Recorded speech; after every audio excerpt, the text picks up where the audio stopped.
Hello and welcome to this new video on the MayaStar 7 features.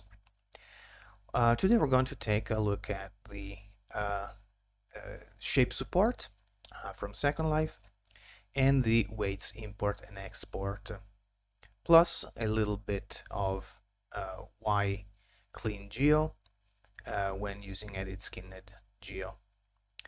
So let's start with the import shape. So you can export your shape out of Second Life. That's fine.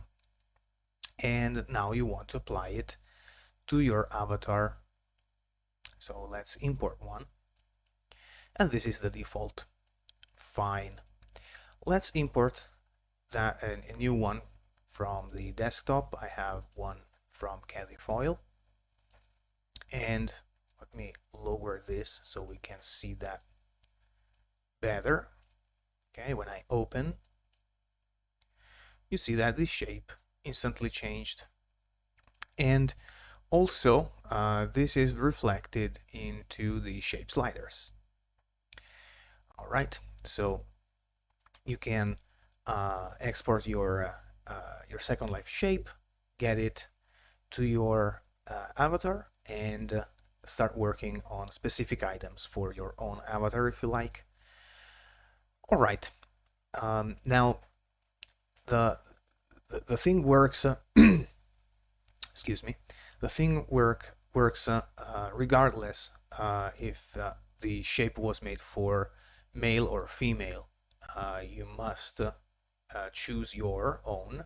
So if you have a male shape in world, of course you should have a male avatar, which is not going to stop you to apply the shape to the female avatar, but it doesn't really make sense. So there is no actual control over the gender, and that's something that you should be aware of to start with. Okay, so that is it with with the shape sliders. So let's go back to the default shape. And let's see the weights import and export. Okay, so I'm gonna open up a file that we have. Don't save. Okay, and this is the same example that we had the previous time, but this one here has all of the CVs with all the numbers, and we will see why that is also bad here in Second Life, not only because it's less optimized, but it interferes also with other tools. So say that we do not do clean geo. We just forgot it and we smooth bind it. Okay, so it's now bound. Okay, and we do some weighting work. So we smooth there, like this. We add some weights here and there.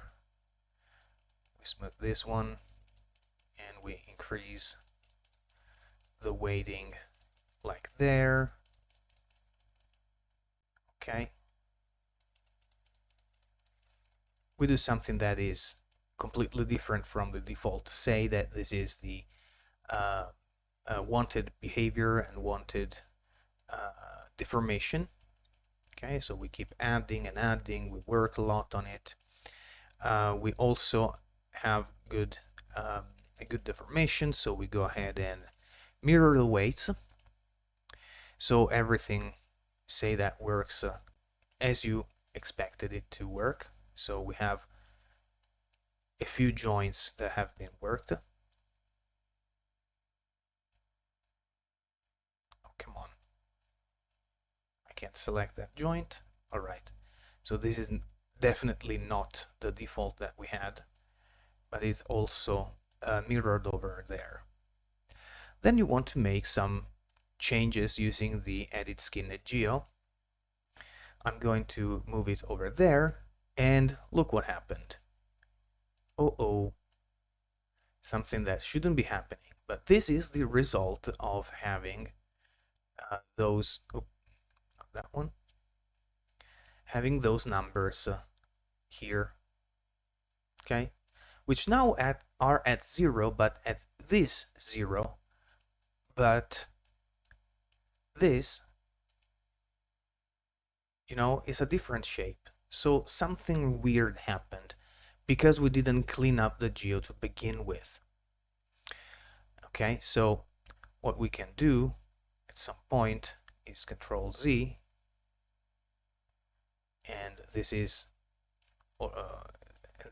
not going to go back, and so we are a little bit screwed. All right, so I will restart this, and that's why we should be cleaning up. Okay, but if we don't clean up, and we realize that we didn't because our pivot point is over here instead of being in the center of the scene, what we could do is smooth bind, do our work so that we have something that is not the default, just to demonstrate how the import-export of the weights work.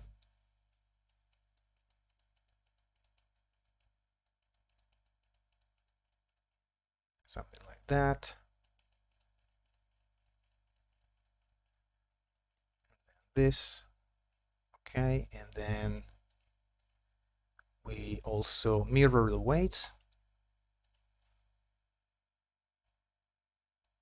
So it's now mirrored, well worked, so on and so forth, and you realize, oh gosh, I haven't made it clean. So what you could do, and that also works as a backup while you work on different iterations of your workflow, is to export your weights and then re-import. This works also on multiple meshes if you have them selected. So you will get a different file for each part. So how it works is simply give it a name. So like awesome dress. Okay.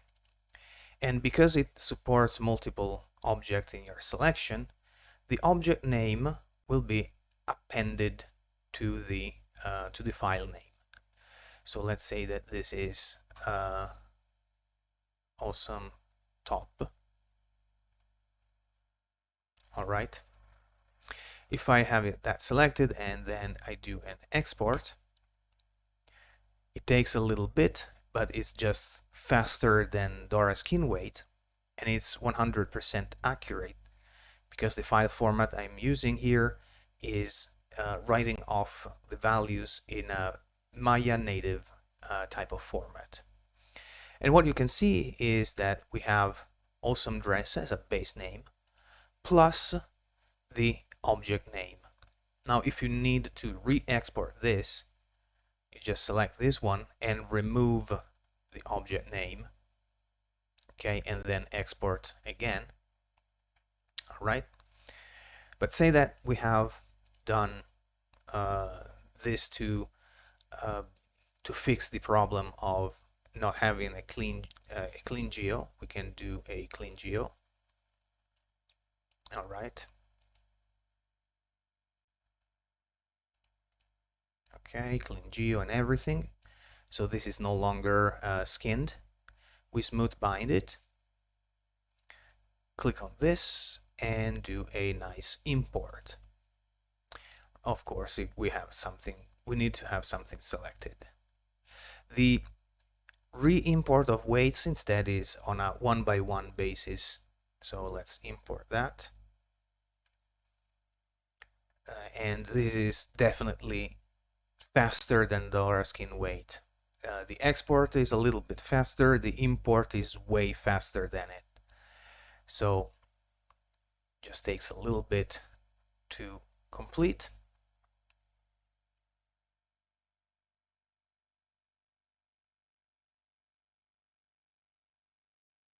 There you go.